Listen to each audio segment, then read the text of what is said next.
Samsung Galaxy S3, designed for humans. What I'm going to ask is that there's a story that is being told. What story do you think is the pictures are telling? Don't worry about this. It's coming from The evolution of technology. I guess everybody use the word evolution when you see this. Evolution of technology. And what again? Innovation. Innovation. Then what again? I want 3 words. Creativity. Creativity. No. 2 P's and 1 F. 2 P's and 1 F. Look at what is it? Yes. Yes. And what The doing? performance. No. You mentioned evolution. Just Okay, something like that. Past, present, future. Thank you very much. Past, present, future. Which is the present? This one. no. But they're all best. They're all best. The black one. The black one, the present. The current green events. the past, and Or the present in Ghana. and the other one is future. This one is future. This one. Yes, sir. Are you sure? Imaginary pictures. This is the future. No. Or this is the future. No, that's the past. This is a 1948 Benz, and this is 2008, and this is 2010.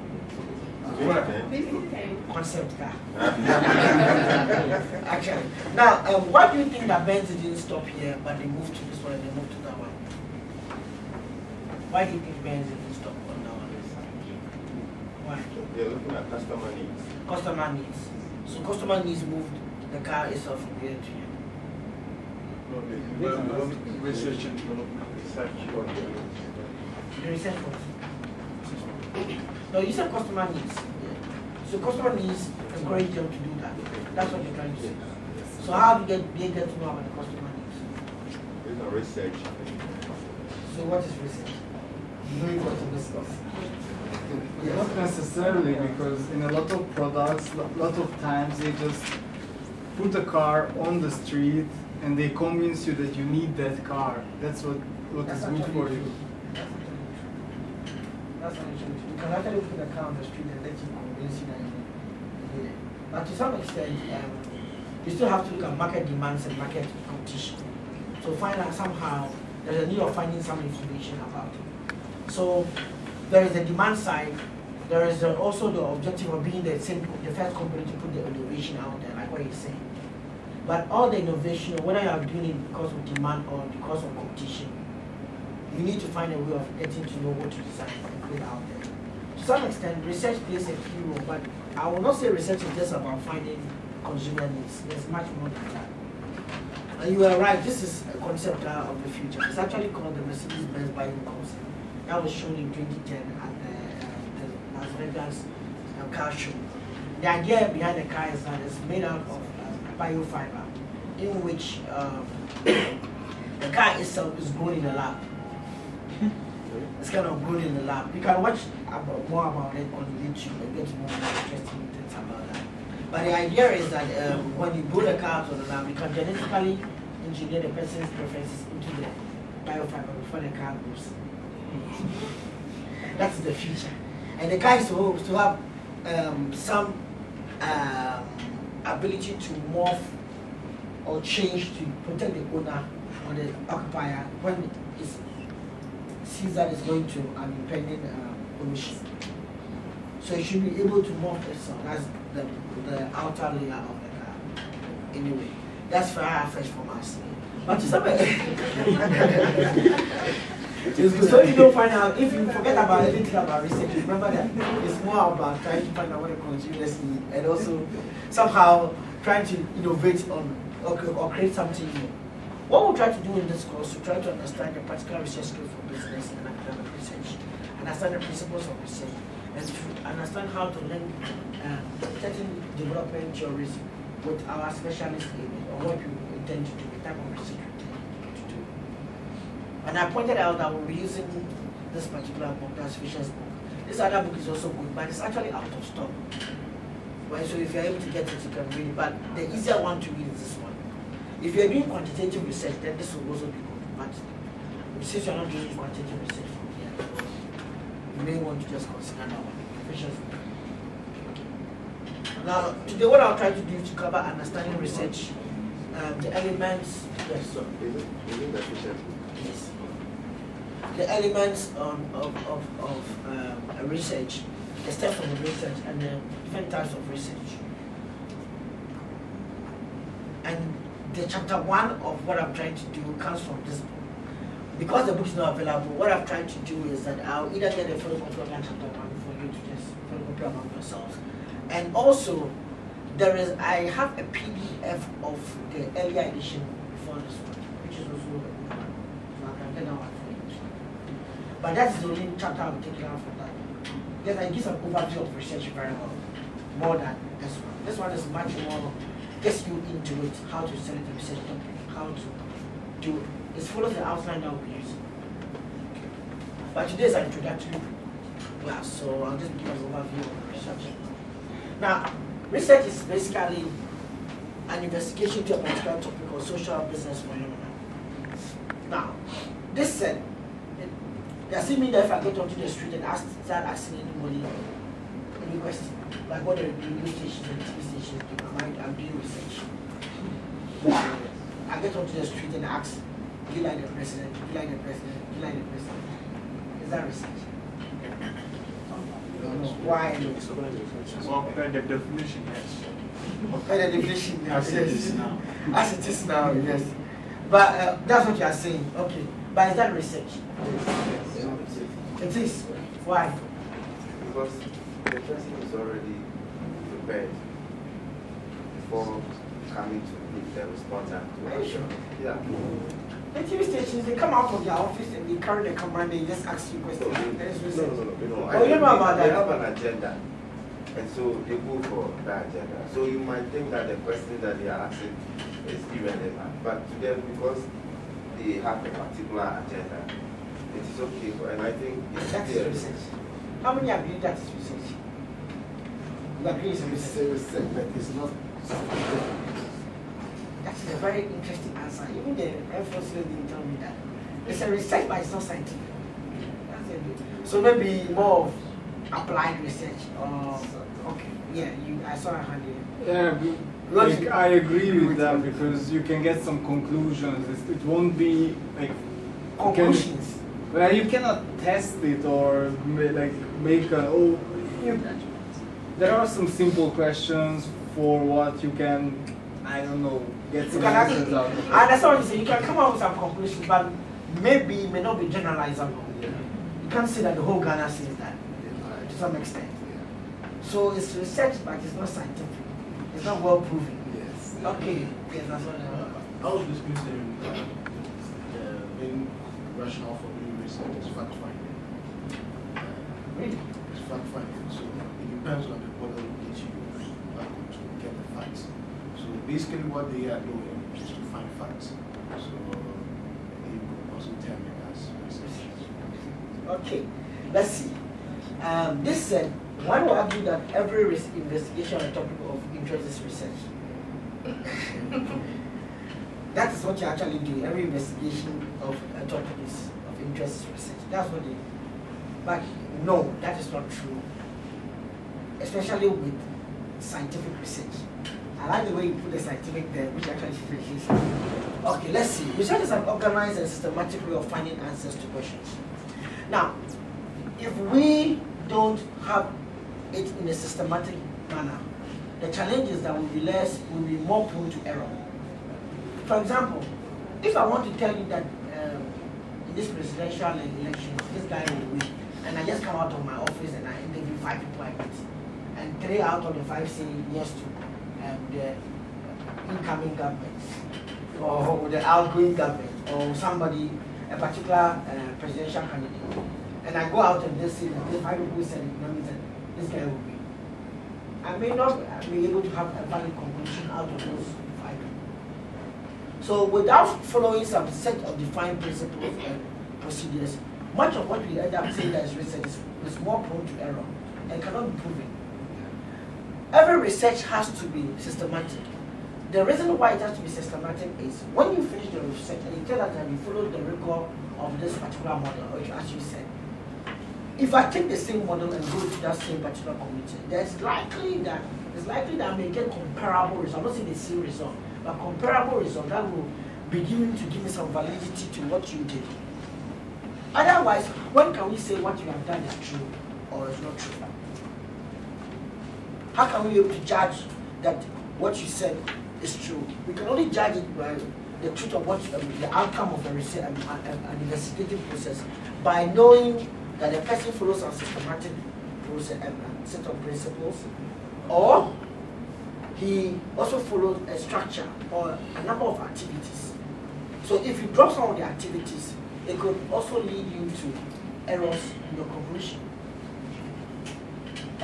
Most often, you see CNN coming out with certain polls on presidential candidates, and they tell you that Obama is leading or something. After that, they try to write the end value underneath.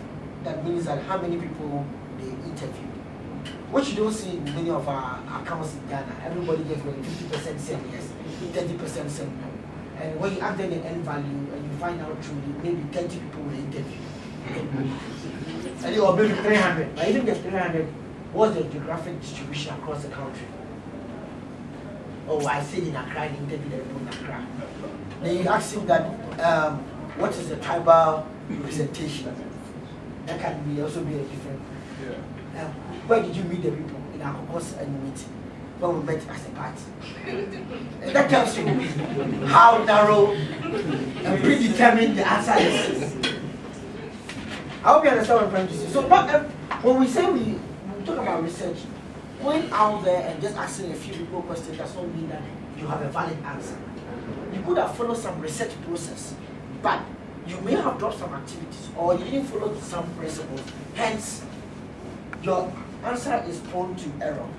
Hence, your answer cannot be generalized or cannot be used or accepted in comparing the views of the whole country.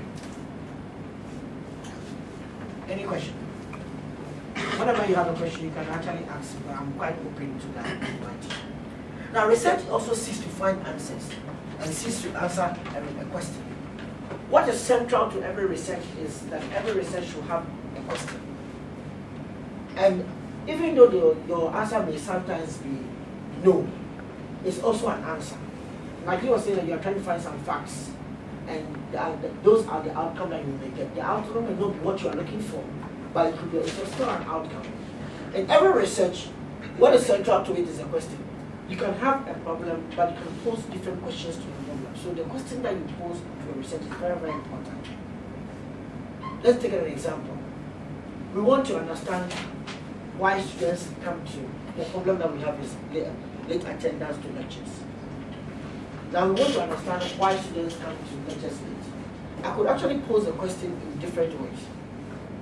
I could ask, why do students who live on campus come to lectures late? That could be a question, because I expect that if you are living on campus, you should be coming early.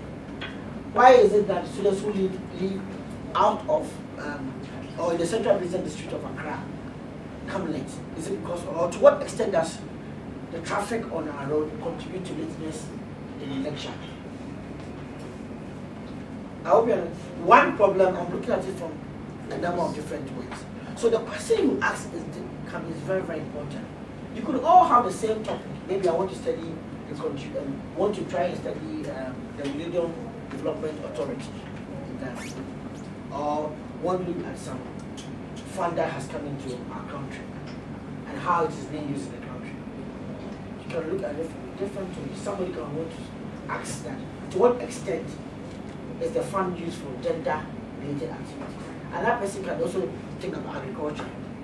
But it's just one fund that we are trying to know more about. So the problem is necessary, but the most important thing is the question that you want to answer. And the question you choose depends on a lot of issues. Primarily also your own interests and the interest of your supervisor plays a very key role. Sometimes the question is good, but you cannot be able to answer it all within the time that you have. For example, if you want to study, you have a question on the fund and you want to interview the presidents. Maybe you don't have access to the president, so in that case, you know that you cannot even begin the research. However, somebody may have access to the president and can do that research. So sometimes our research questions define the whole study. It will not even sometimes all the time. The research question becomes very central to the study. So a research is an organized and systematic way of finding answers to questions. And all research have elements like that. So why do we do research? We do research for a number of reasons. Some of them are to explain what is happening, to predict what will happen, to make sense, and understand what is happening, or to cause something particular to happen. The three key ones is to discover, to describe, to explain, and then to predict. Yes. I have a question. When we go back to the previous slides, where it seems to answer, I wanted to ask, at the end of the day, must the question be necessarily be answered in doing a research? Because you may research into an area where there are two schools of thoughts, and depending on how you interview, you will still end up getting that two schools of thought. But that's an outcome. That is why the answer may what? We know, but it's still an answer. That is why that you don't try to, you try as much as possible when you're interpreting the results, you don't go towards the interpretation of what the people say. Just, that's very subjective, because sometimes depending on who you interview, the answer can be what you want or what you don't want. But if you do the research well and you follow the set principles, it's very likely that the answer that you get is what you have to take. So if there are two schools of thoughts, or concerning a few, and you come up with those two schools of thoughts, you may have to tell us that there are two schools of thought. Then you can do further research that to what extent do people believe in one than the other. That could be a different research that others going to take on later. I hope you understand me. Yeah. But it's interesting, research does not always come up with the results that we are always looking for. That is why we say that research itself is a process of partly a process of discovery and of knowledge creation. If you discover something new, you have created some knowledge. It sounds surprising. If you don't discover something new, you have also created some knowledge. There's nothing new there. So whichever way you see it, you have brought out some information for us to be able to understand. Now, we do research because we want to discover and explore. Sometimes want to describe a situation in order to understand and explain it. And sometimes you also want to predict a social phenomenon. You can only predict if you can explain or understand. For example, if I do a research and I find out that the contribution and the factor that lead to child abuse in homes is ABC. As soon as I interview somebody and tell me that he's going to do ABC, I can predict some of the things that could the outcome in the future for that particular child. I hope you understand what I'm trying to say. Or I can even study a particular home and tell you that without even maybe having hard evidence. One of my hard evidence is interviewing the parents or witnessing it myself. I can tell you that there are the symptoms of child abuse in the home because previous research has given me some descriptors of what to look for.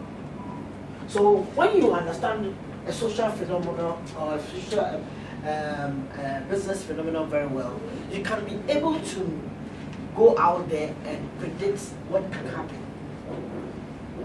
If I study crime levels in a community over time, I could be able to know that for the past 10 years, crime increases during Christmas in a particular community. You should know that by this Christmas, what you should do, ABC, so that you can be able to reduce crime, because it's going to increase. I hope you understand what I'm trying to say. Maybe I'm developing finance, okay, you're in finance too. When they interviewed the new vice president, he was talking about the fact that every election year, the dollar hikes out. And they know this thing since over 10 years ago.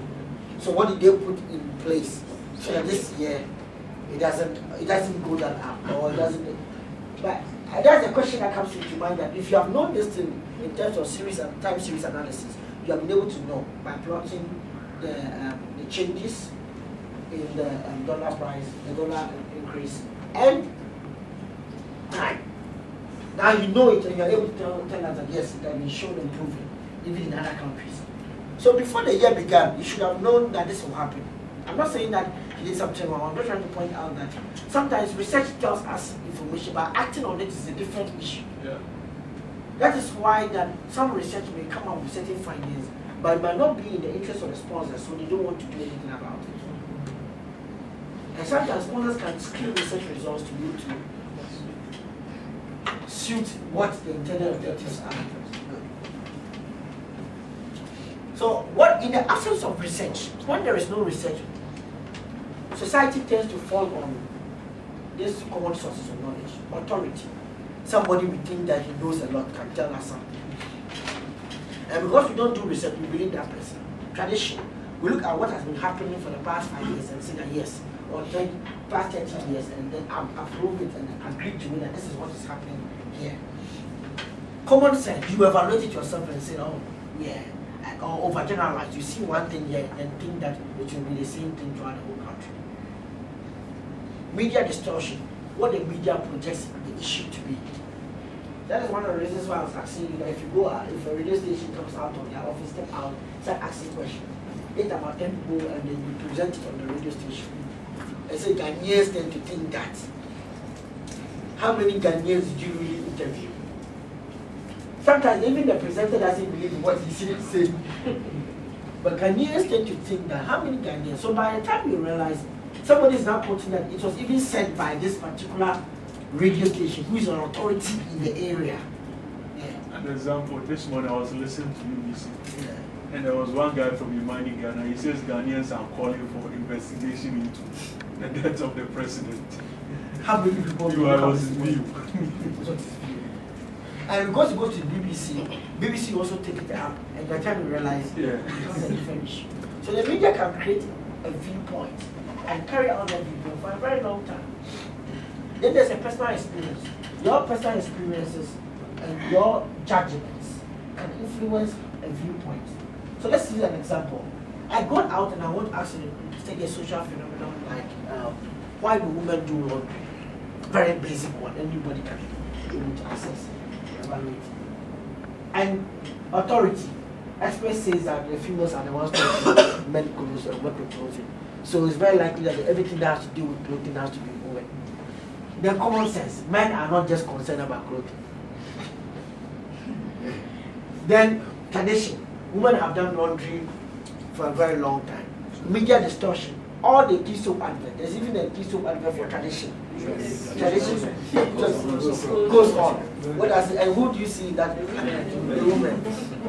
The only time you see a guy is that after the guy has played football, gets dirty, and comes to the mother, and the mother takes the clothing and then washes it. But if they are washing, they bring a younger girl there.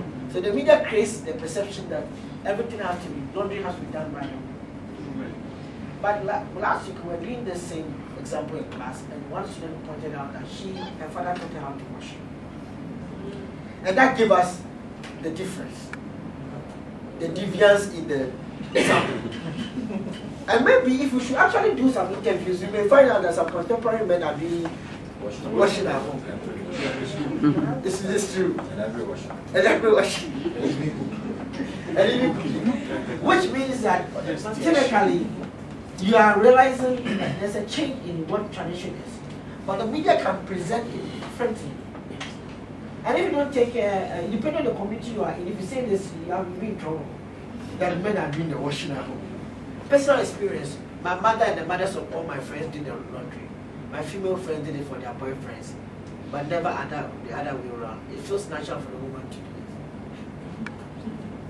it. Is that true? I say yes. So this is the truth. In the absence of research, society falls onto what? Common sources of knowledge. And that is why we need to do research. And that is what you see the radio stations and other people, journalists doing a lot. They just go out and get common sources of knowledge, not proven scientific source of knowledge. Now, who then needs research? Research fits into research itself I do a research on the global fund and or on like the debt fund to try to understand to what extent has the debt fund giving some scholarships to females or to the gender distribution of the debt fund. And I come out with a finding that yes, there have been 45% of the fund that we going to tertiary students to females. However, these are females who are already coming from middle income homes and likely went to either tech or labor. Then they ask a question: what is happening to the rest of the other females who are in UDS and other Winneba and other universities in Ghana? So I need to do some research on that one. So sometimes the research itself gives you a finding that needs you to do a new research. Then it can also influence practice of a profession, maybe development finance, or maybe microfinance, or accounting and audit, or practice of or an organization itself.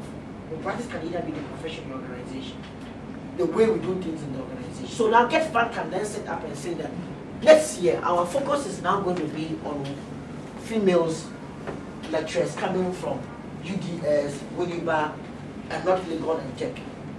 Just because of what they're finding from my research, they would change their practices.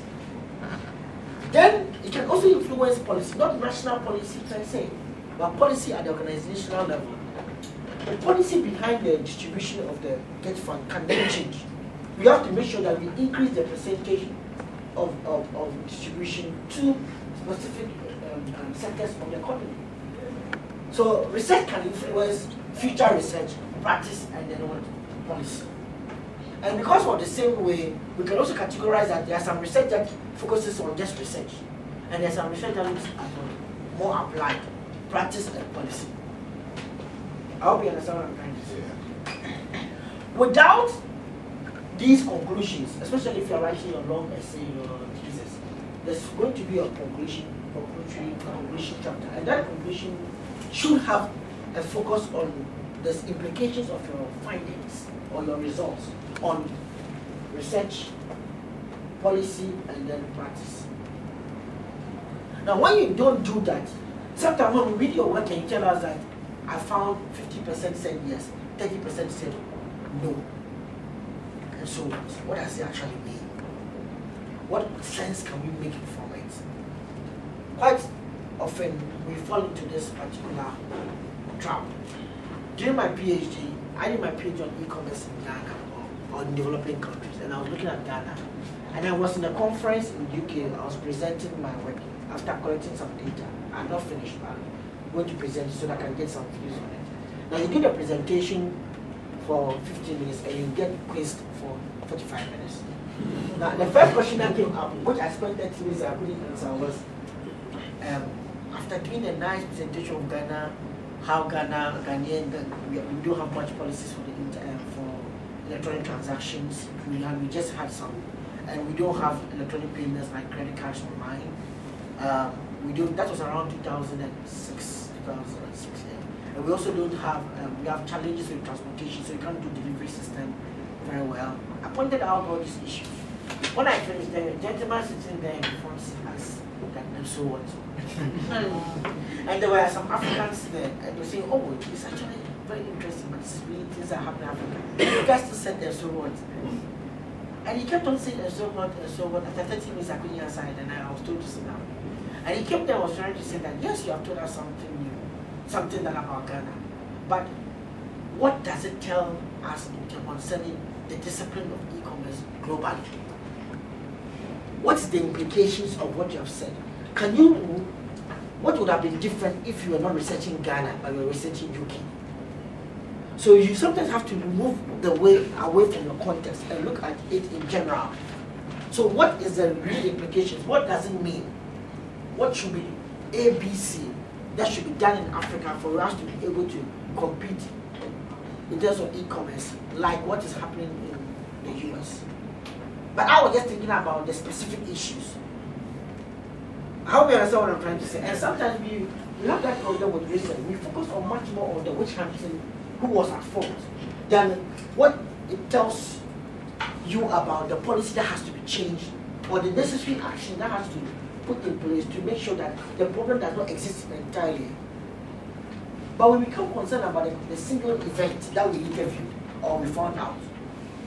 And in trying to look at what your research feels, we want you to step aside, step out, and just look back at the research.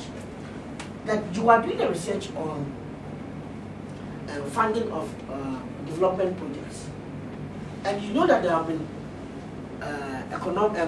some officers in managing financial funds. So if you have seen that, what does it actually tell you? Is it that the auditing process is wrong?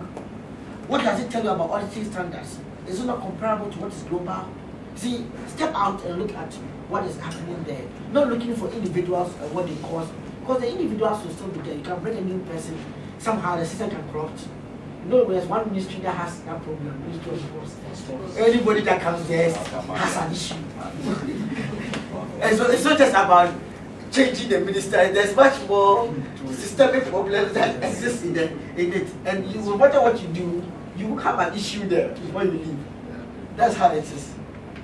So you need to learn how to step out of your findings and then look back at it. What does it inform? How does it inform this? But how far can you really step out?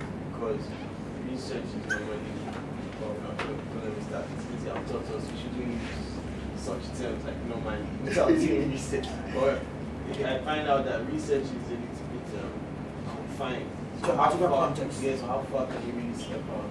No, when we say step out, I'm not trying to say that you interview two people and generalize it for the whole Ghana. No. But step out and look at the issue, than just the events that happen in the issue. For example, if you are doing a research on the attendance, lateness. Now, on one scenario, you find out that the students, there was a wrong timetable, they didn't know the location. Now, if you think going to paste the solution is about going to paste a notice on Lesia that the lecture is rather here, that will work for you for the first 2 weeks. Because by the second week, all the new students will know the campus very well and they will not be going there. So your solution is not something that is long term. It's just what the temporal solution at that point in time. So in that case, if you are looking at the problem, look at it in entirely that what about putting a map by the timetable to let people really know where, if they say F5, which building it is for you to go to F5. Or when a student registers, you should give him a file with the location of the university and kind of a map system. Some universities abroad have got a map of the university and the building can zoom in and know which of the room that you are going for the lecture. You see how one issue, the solution should be long-term than just one specific point. If I look at the example that they just went there and I just focus on that, that's just into just one single event. It doesn't mean that it will always happen. I hope you understand what I'm trying to say. But there's a core problem. The core problem is that the university itself doesn't have very good maps. Those who have been in some universities abroad, at every point you see the map of the university framed and put there, and when you know where the classrooms are, when you register for a course and you give you a program, sometimes you even put there the course lecturer name, the person's name. As soon as you just sign up for your courses, the timetable should have been there. There should have been a document that shows the course outline, everything was ready. Now you see how far I've taken this same issue. I've actually pointed out one point, but I'm actually showing you that it's a bigger issue that is going on that we are part of. So maybe we should think about a bigger issue. I hope you understand what I'm trying to say. But it small starts from one place. But before we can come up with the final conclusion or the final recommendation, more research will need to be done to see that maybe what I'm saying happens to only business school. If you go to other departments, proactively the dean has maybe put in these measures. I hope you understand what I'm trying to say. So you need to be, before I generalize as the whole university, I need to check other universities first. Or other departments, sorry. I hope it's clear enough. Okay. So let's continue. Who needs research? Now, after you have been able to understand who needs research, there's what we call the research process. What are the research activities in the research? There are a number of step-by-step process that you should take. First of all, you will be selecting the topic. You'll be focusing on the question. You need to design a study. You need to collect some data. You need to analyze the data, interpret the data, and write it up into a dissertation so that others can be able to use it. Now, this is just a simple 7 steps that gives you a fair idea of what is required of you. However, we can have a very more detailed one, very more detailed research process, in which it tells you that you have to select a topic, you have to determine your problem, determine the research gaps. I'll be explaining, these are some of the things that we're doing throughout the semester, so don't be worried too much, but I'm telling you, you have to come up with a research hypothesis, especially if you're going to do a quantitative study. You have to come up with objectives, of a research question, a detailed review of the literature, a detailed determining the research framework, the research design, collecting data, interpreting the data, and informing others. Research process. Now, you saw the simple one, you saw the detailed one. There's a lot on your eyes are on like this. But most importantly, you should know that there are 4 key phases of every research process. You have to know the problem that you want to research on. At least have an idea of the problem that you, or the business problem that you want to look into. You are a project manager, I hope you understand what I mean by that. Yeah. You have to understand the business problem. Then, which question are you going to ask? Remember I pointed out that a problem can be one, but I can have about 10 different questions to it. So which problem is it right for you, not for in the class, you. The reason is that what you may be interested in may be different from what another person may be interested in. And sometimes, looking at your time, availability of combining your work plus the course, you have to ask what will give you some comfort, some convenience of being able to do the work on time. Don't try to be ambitious to do everything. For example, if he wants to evaluate all the banking services in the banking halls or the branches across the northern region of Ghana for his bank. Now the challenge that he's going to have is that he has to try and find time to travel to the north. Now the time that he's going to do the research, he gets a promotion that he should go to US for 3 months. Then who does he send back there? So he will have to come back and change the word research question. I hope you understand what I'm trying to say. Yeah. So design that, and then secondly, you have to determine the right question to ask. Phase 3, you need to be able to design the study, and I'll explain what I mean by design the study later. Design the study. And then when you finish it up, you have to be able to communicate the study in a manner that others can understand. You see, one, there are different audiences for your work. Some of you, because you are being sponsored by your offices, you need to do something that will satisfy the university or your supervisor, and then another one that will be a simpler report that will satisfy your office as part of your progress in doing the course. Now, if you carry what you are doing in the university and go and show it to them, they may see it as a nice book, but nobody will get anything from it. However, somebody can tell you, and so what should the bank do? Or if you see the graphs, you see splitting graphs, what should he do? You should be able to tell me some maybe 3 key recommendations that is coming out from your work. I know some student that did something on financial derivatives in banks. When he finished, he showed it. He communicated in a manner that HFC could understand. He got a job there to come and do whatever he did. So he was not working with HFC? He was not working. He was actually doing, he was a student that left Legon and went to one of the universities, London Business School, something like that, or Coventry in the UK. But he collected the data on HFC. So the time was doing a connection with data, he got to know some of the people there. But when he finished and communicated, the bank saw that was sent. This guy is looking for a job. He now has a master's. Why don't you employ him? Why should he know this and go to another bank and go well for them? I hope you understand what I'm trying to say. Yes. Sometimes project managers have to be very smart and go identify the right talent. Oh, that's one. Sometimes even bringing him, he will be better than you. So you make him your deputy so that you do good. So that's how it looks like. Interestingly, you need to be able to know how to communicate. One big problem we have as academics in Ghana is we do very good research, publish it in all the journals, but communicating in newspapers for others to be able to use it is a big problem. And but with development finance and development type of research, your audience is the development agencies and then the people who are going to be using that development intervention. So ability to communicate is very, very important. That's why on the courses I gave you one English for writing give you some guidelines to do that. Excuse me, sir. Yes. Please, sir, does your audience or your direct beneficiaries of your research reports, does it really influence your research process? Everything. I'll talk about that.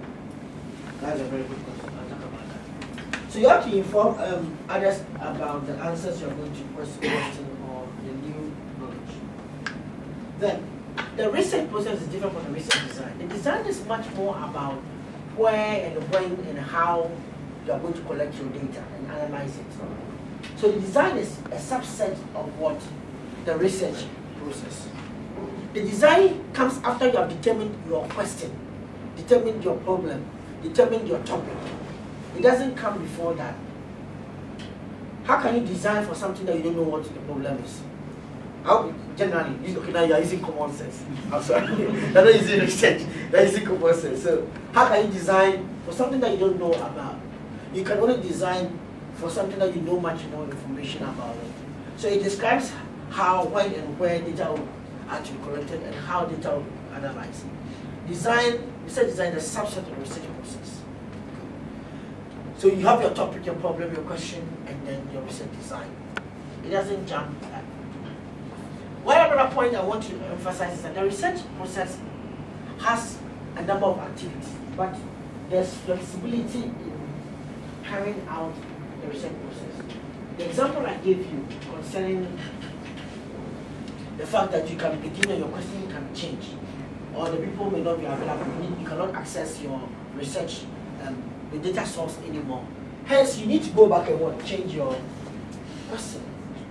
I had a very similar scenario in which I was doing my research. I did on e-commerce. I came to Ghana in 2006 April to collect data to look at firms in Ghana that had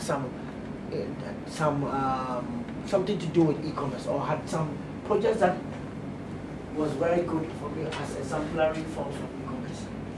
And I interviewed 12 firms and selected 4. The 4 was Amal Banal, Bank of Africa, and then there was this other institution, Fan Milk, and then there was Casa Preco, and there was another car company. Now, that was interesting for me. By the time I left in June, after getting the permissions that they'll be really interested in the study. So October, I came back to do the detailed study. The detailed study said you spend 2 weeks in each company. Sit down, talk to managers, see how business is being done. You have to observe. In fact, you can't just do research by just sitting in your office and somebody is filling a questionnaire for you. So you go there, you sit in meetings. You're the kind of an observer that is hidden somewhere, and you're just observing and writing. And you write your report, and the company looks at it before they let you finish that you have finished your research. When I came back, Amal Bank had been sold to a Nigerian consortium. And that Nigerian consortium was not there ready to be part of this research. And my contact, you know, before you can enter a company, you need to have a contact there. My contact now made some good money and he was thinking about himself. So that was one. The second, Fan Milk was now preparing for the 50th anniversary, which was next year. If you remember, 2007, that 50th anniversary. So between October to December, you know that all companies are very, very busy at that time. And they're closing their books, preparing how much they're going to. So they were interested in the study, but they wanted it to come at another time. What happened? You also have a research to do, which is time bound. The only thing you can do is you change the data source you are collecting data from. Now, when you change the data source, it actually changes your research design, because the research design is what where you are going to collect data, And if you change your research design, then you have to go back and check whether your question and the research design. So you need flexibility of revisiting what previous processes when you're doing the research. Otherwise, you always have a very good research question, good literature review. When you get out into the field, your data doesn't exist. Like somebody wants to research on ghost. By the time you're ready to do the research, we have to go buy a Nigerian movie to be able to look at it. There will not be any there for you to research on. We should have proven that there's ghosts in the family before you start your research. But it actually happens that way. We always advise that a researcher should have a bird's eye view on the research process. Have an overview. Keep your eye on all the activities at the same time you are doing the research. Choose a topic, ask yourself, will I get even the funding to support myself? If you want to be interviewing all the branches in the north, who will give you money and time for you to be going to branch by branch? I hope you understand what I'm trying to say. You can be ambitious, but is your ambition supported financially? And sometimes you can also have the financial resource, but the time will not be there. And you may even have time, financial resource, but your supervisor is not interested in that topic. And he's the one who gives you the mark that you are finished. So you spend 5 months fighting with him on the topic. You have to start to think about either you change your supervisor or you do what the supervisor wants. And one interesting thing is that if you choose a topic that the supervisor likes, he's always eager to even give you more resources and more materials for you to be able to finish on time. I hope you because it's also work for him. If you choose an area that he doesn't like researching on, or he doesn't have strengths in researching the area, he has to read more to be able to guide you, because you are the novice. Even though by the time you finish your research, you become more knowledgeable about the area to some extent than him. Now let's look at, before we move on to the third session, which is the last session of today, what are, if there are any questions, let me address them before I look into this.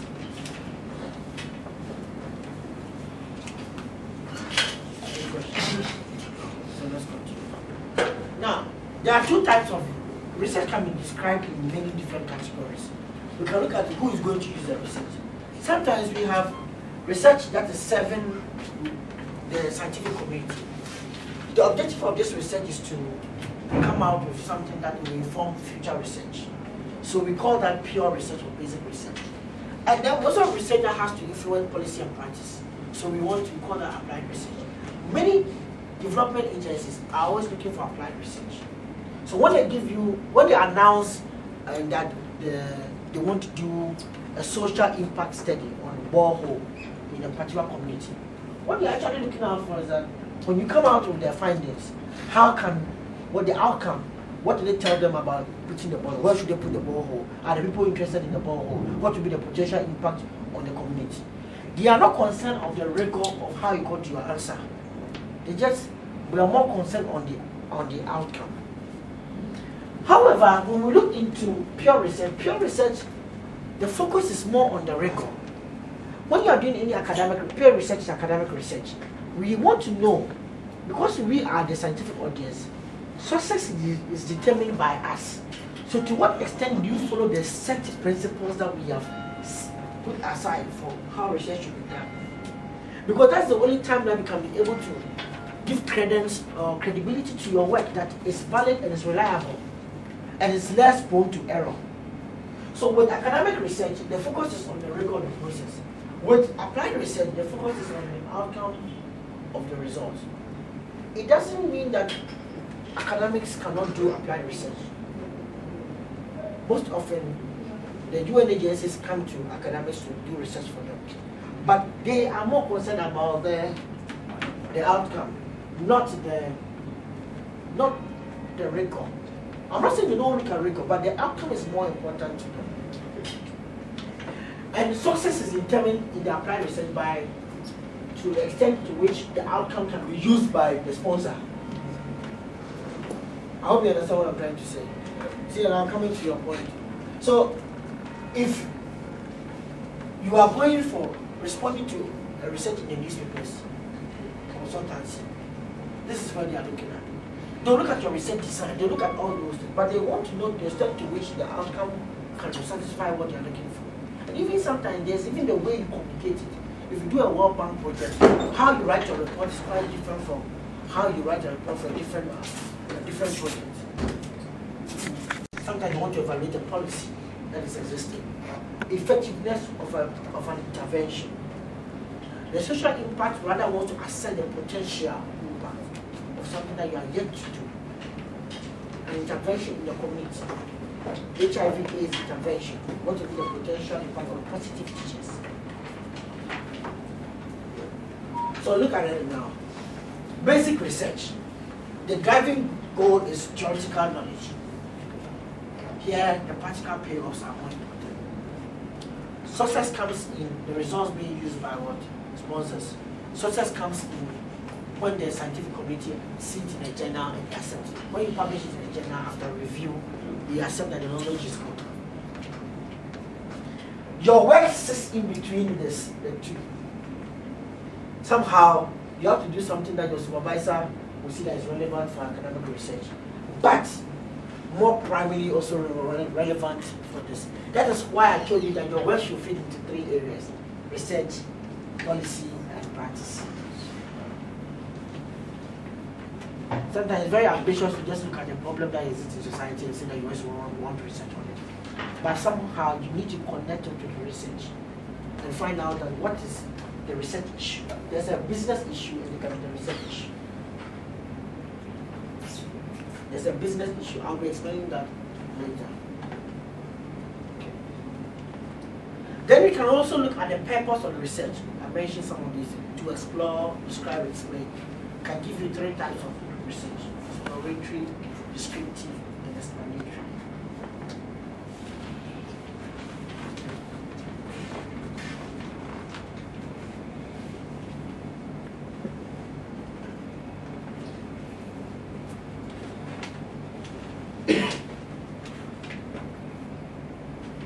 Okay. Purpose of research: to explore.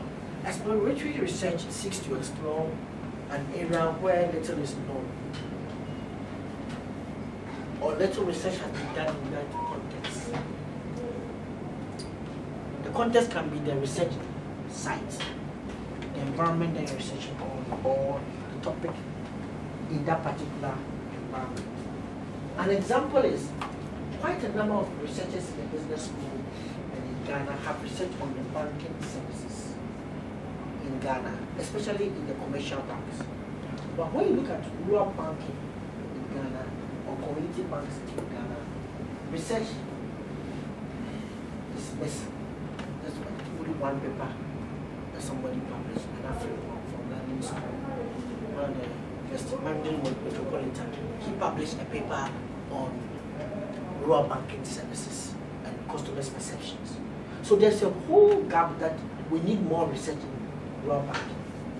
Now, this said, which question will you ask? Somebody may want to look at rural banking services and consumer perceptions.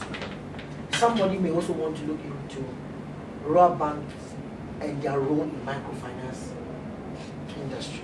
Somebody may also want to look into geographical marketing of rural banks. You know, the rural banks can be called La Community Bank, but now it is now in Medina. So you ask yourself, well, why is a rural bank that is named after geographic locations now operating in a different geographic location? In other countries, when you are told a community bank, your focus is on the community that you are in. But now you have crossing. Manya Krobo is now in Adenta West. All of them are all over. So what is the factor that is moving and is encouraging these rural banks to be geographically relocate themselves? Is it consumer demand or market share? You see, they are using common sense. Is it market share or consumer demand? So I hope you understand what I'm trying to say. There's a very big area, there's nothing, but it's exploratory. Exploratory does not mean that you don't do much work. It actually means that there is not much done in that area. So what you come up with will become the research that others can be able to build up onto. So you may find out a number of issues that others can then, future research direction, you can pick it up on it and do further research. However, somebody based on your research can then do a more descriptive research to explain how rural banks work. I hope you understand what I'm trying to say. Maybe your first research was to do the geographic spread of rural banks in Ghana. Now when you finish, somebody can then pick up a research to do what are the attitudes of the community towards rural banks. More of a descriptive research. Looking at a particular rural bank and focusing on them. So usually we have the descriptive research as the what and how question. So you can describe a process, describe a phenomena. What are the types of primary schools in Ghana? Maybe after doing some interviews, you read that Ministry of Education has its own categories of primary school. The primary schools themselves also association have their own categories within them. Those who are earning more, those who are earning less. And then consumers, parents, have their own views of categories of what? Primary schools. So by the time you finish the research, you have given us 3 different groupings of what? How primary schools are what? Categorized by consumers, the schools themselves, and then by the ministry or GES. So more descriptive in that sense. Then sometimes after you have done a descriptive study, you want to know more about why something is occurring, not how it is occurring. The how is not the why. I hope you understand me. Yeah. So you do what we call explanatory research. The why. All this is said with all these examples. One research can combine the 3. You can have a question. You are doing research on a big topic like rural banking. The first question can be more explanatory. The second question can be more descriptive. The third question can be the why. So in that research, it has combined 3 different types of research in one. I hope you understand what I'm trying to say. So somebody is asking the question here, why and how do firms achieve, or microfinance firms achieve value amidst the reported fierce competition in microfinance industry? Just now, before we finish, I asked that you should introduce yourself. We had about 4 or 5 financial institutions here. So even in the classroom, there's some kind of fierce competition. But let me give you a point. If you are going to do a research like this, and you have said the reported, make sure that you are able to prove that there is that reported thing exists. Don't put in comments that you don't know that it exists. I hope you understand me. The reported. Because somebody's research can be just be on finding out whether the reported field competition is true or just a media or distortion. I hope you understand what I'm trying to say. Or you may want to define what you mean by reported field competition. Maybe there's a report that shows that in 2000 we had only 10 microfinance firms. 2005, 100. 2011, 300.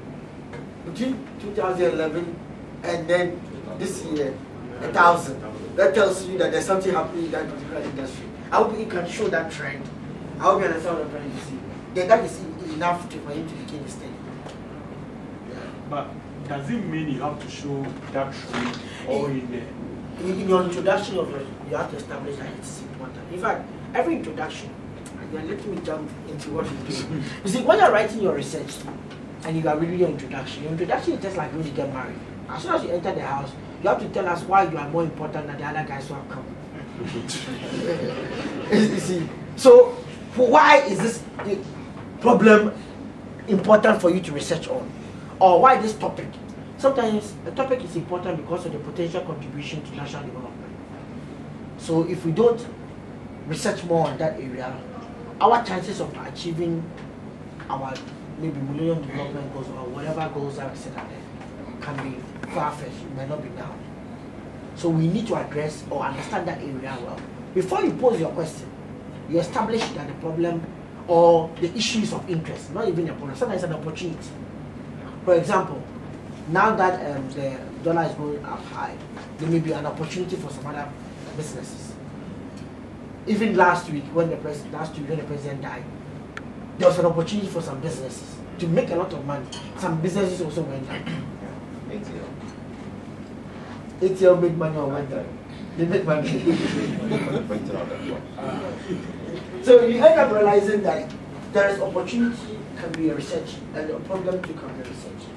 A challenge too can be research. We'll get into that later. But importantly, your introduction should establish why your work should be read. I hope you understand me. Why should the father of the bride look at your face when you enter the house? There should be something about you. The follow-up question then will be, can you research based on perception? Let's say if there's a public perception about it. So you want to know whether public perception is true. It's true. Or that one is true. But how can you establish that the public perception exists? So you may need to be able to show from reliable sources like Daily Graphic and other places. Not this small things on Facebook. No, reliable sources that you can go and see it. That's when I'll start teaching you about sources of evidence. I'm not saying that you use your whole work from Daily Graphic, but you want to establish that, okay, maybe there is a media report by National Media Commission that A, B, and C are going to happen. Or the latest Bank of Ghana report says that microfinance industry in Ghana is declining. However, maybe the UN report has pointed out that microfinance industry is the future of Ghana by A, B, and C. Then you step out of Ghana a little bit and look at other countries. That in India, the microfinance industry too has had a similar problem. They show it in the US. So the problem is not just about Ghana. You show that you are just using Ghana as a data source. So that's what's very important in work. Some people make the problem all about Ghana. The point I pointed out that if you make the thing all about a single event, why he left me, you only have him to interview. An example I wanted to put across is the minimum capital requirement by Bank of Ghana set for the universal banks. Okay. It was 17 million. 60 million. Hey, that's come down. It was 60 million. I was talking to Amal Bank. It was 17 million. Yeah, Amal Bank told me it was 17 million. No, I think it's 100 for the international banks. Oh, okay. And 60 for Depending. the local. Oh, okay. 60. There has been the argument that one of the arguments is that Bank of Ghana thinks the Ghanaian banks should be well capitalized to be able to do bigger volumes of business. Now, another school of thought is that it will end up crippling the SME finance in Ghana, because then we will have most of the banks wanting to do the oil lifting and the bigger volumes. And since they deem the SME sector more risky, if I have huge capital, then I will do one oil lifting, get my profits, then spread it across 1,000 SMEs where I have to monitor and get my money. So now there's opportunity for SME. So you end up crippling the SME sector of the economy. Now, such an argument mostly is based on opinions and perceptions. There isn't any much written document, hard evidence that you can. There is. So if you want it depends to research, on how you phrase on the topic. Now, you have pointed out a number of things.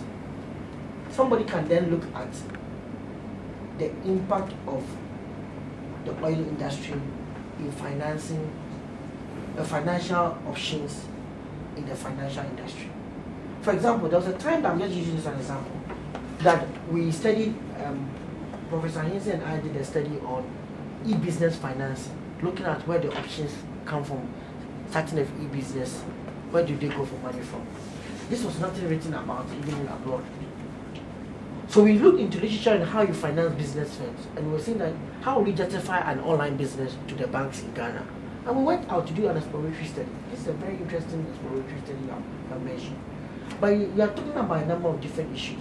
You can either come in from the SME, that SME financing and threats from oil financing. That could be a very interesting dimension of it. And then you can look at countries that had an oil boom and rather it affected the other businesses like the finance and everything. Yeah. I hope you understand what I'm trying to say. In fact, there's even a book by a friend of mine in the oil industry that whether the oil is a curse or Dutch disease. So, my challenge that comes up with yours is how do you phrase the question? There's a business problem which we discuss, but then you have to move it to a research problem. And that jump is where the difficulty is. Now, the business problem is okay, but to be able to put it in research, you have to take one of the angle and then situate in research.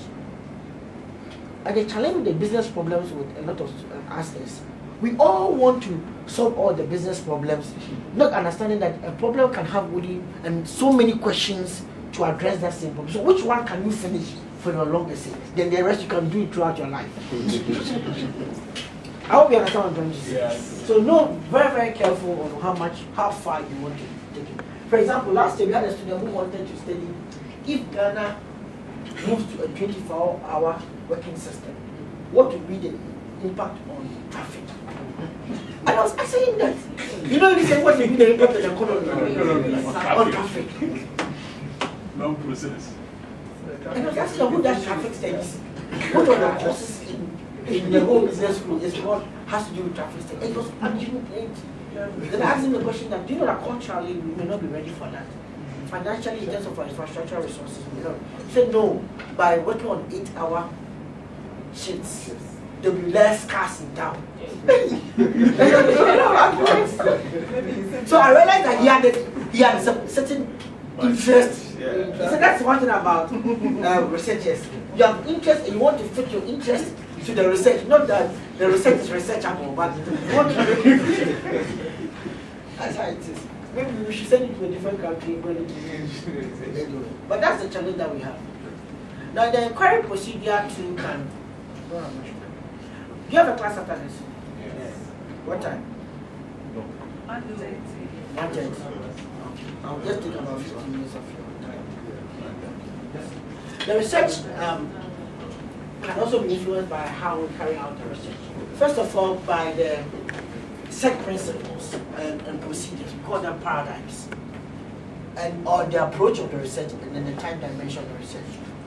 Now the paradigms, which we'll study later, is usually what we call the set of principles or procedures or beliefs, values, or techniques defined by the scientific community on how to carry out the research.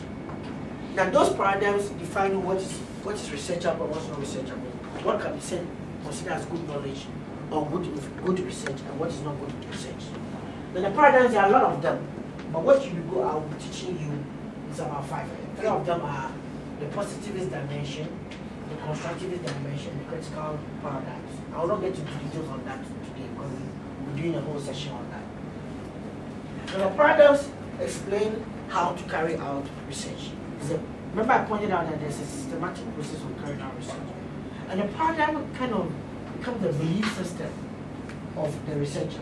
For example, some people believe that in doing a research, the research data that is out there is an objective thing. The world itself is an objective thing that can be studied. You can go there, administer questionnaires, you don't need to talk to them, and you can get your answers. So they use quantitative method to carry out the research. That is a positive dimension. They think that the researcher is independent from the people he's interviewing.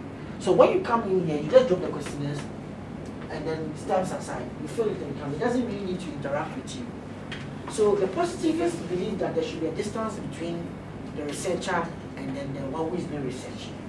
However, the non-positive dimensions, or the interpretive critical, believe that research itself is value-laden, and people's views concerning the issue is influenced by their belief system and their values. So sometimes you need to sit down with the person and chat with the person and then get to know why he doesn't like the MP. Not just let him take yes or no. Because he can give you very good different views on, maybe he even likes him just because of one thing he did, he doesn't like him. But if you do yes no questionnaire, you just take and tell you his viewpoint at that point in time. I hope you understand how it differs. So we go through that next week. But the paradigms influence and tells you. So if you are on a positivist, there's a different way to carry out your research. As a person who is on an interpretive or a critical paradigm. Then you can also have the approach to the research. The approach to the research talks about how the person collects the data. Now we have two key approaches, doing the quantitative and the qualitative.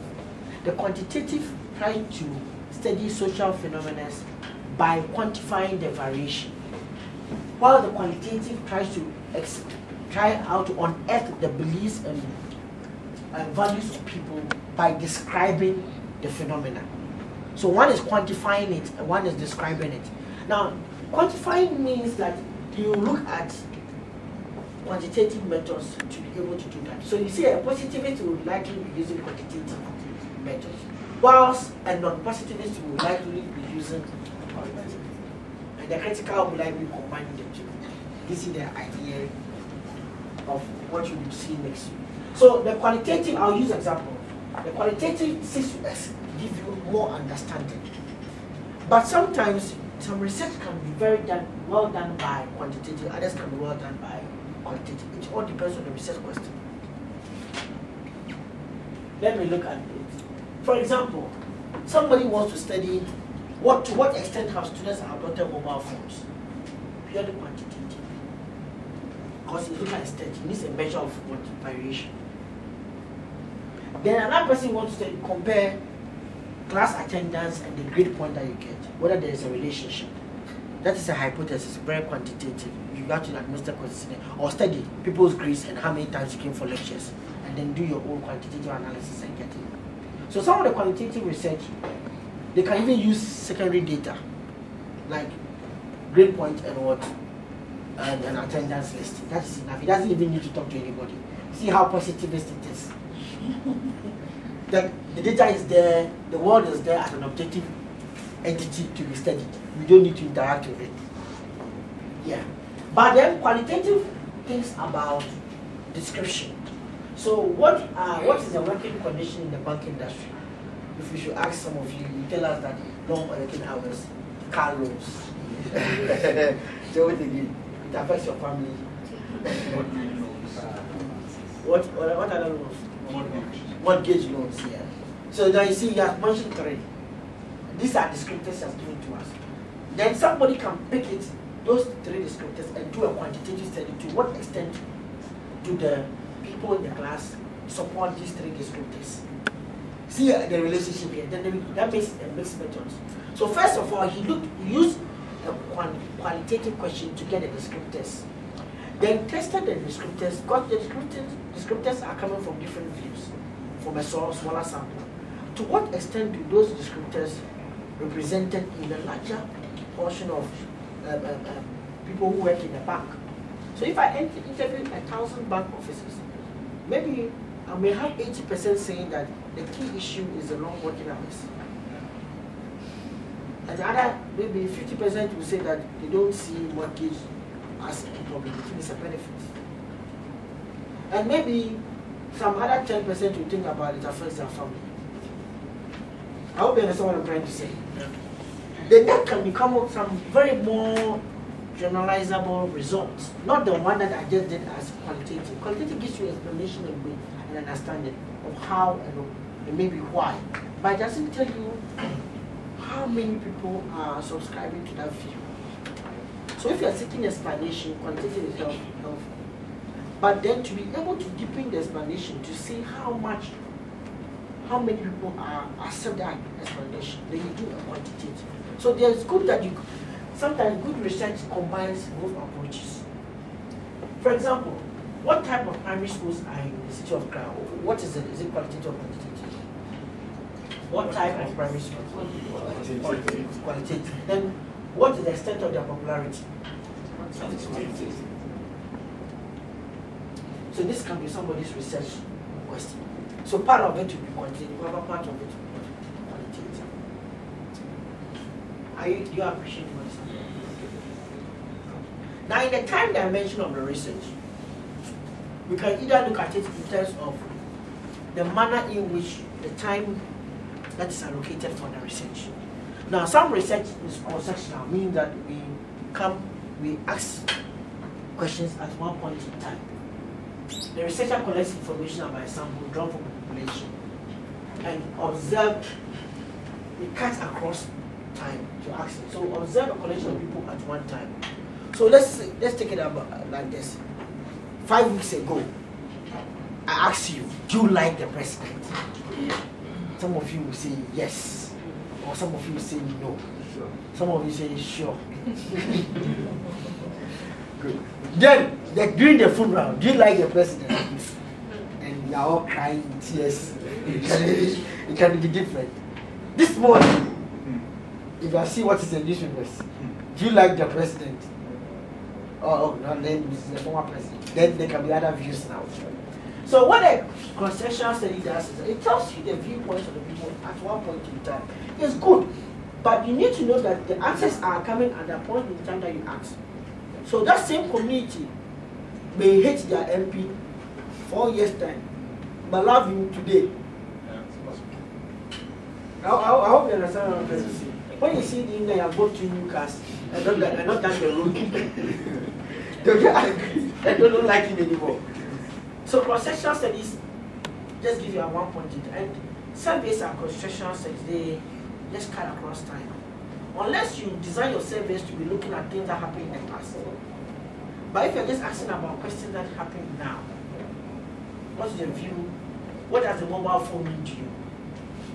And I put the prestige, time management, and maybe something else. Then you can choose what you want. Okay. Then we can also study over time. Studies that can be done over time. Now when we say over time, means that we are looking at it not just at one time, more than one time, so 2 or more times.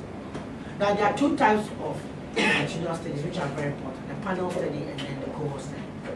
A panel study usually focuses on a particular sample and follows them throughout the time process of studying them. So I come and I say that, okay, these people who are studying development finance, 2 years time I come back and answer the same question. Do you like University of Ghana that you were into? You may say, yes, I learned a lot. 3 years time I can come back again and answer the same question. Is it helping you in your workplace? Oh, now I'm a minister. It's helping. The same person. 10 years time I'm asking again. Yeah, now I want to be on the board of directors of Labour. I hope you understand what I'm trying to say. Because I'm following the same person over time. Call that a panel study. Now we try to do that because we want to study those specific respondents over a specified period of time to observe their changes in specific respondents and highlight the reasons in which those respondents have changed. So I'm following them and trying to observe the changes concerning on a particular issue. And all the time I come back to those same people. I don't change that group. And I do it more than once. That's why it's longitudinal, twice or more. Now some studies are like that.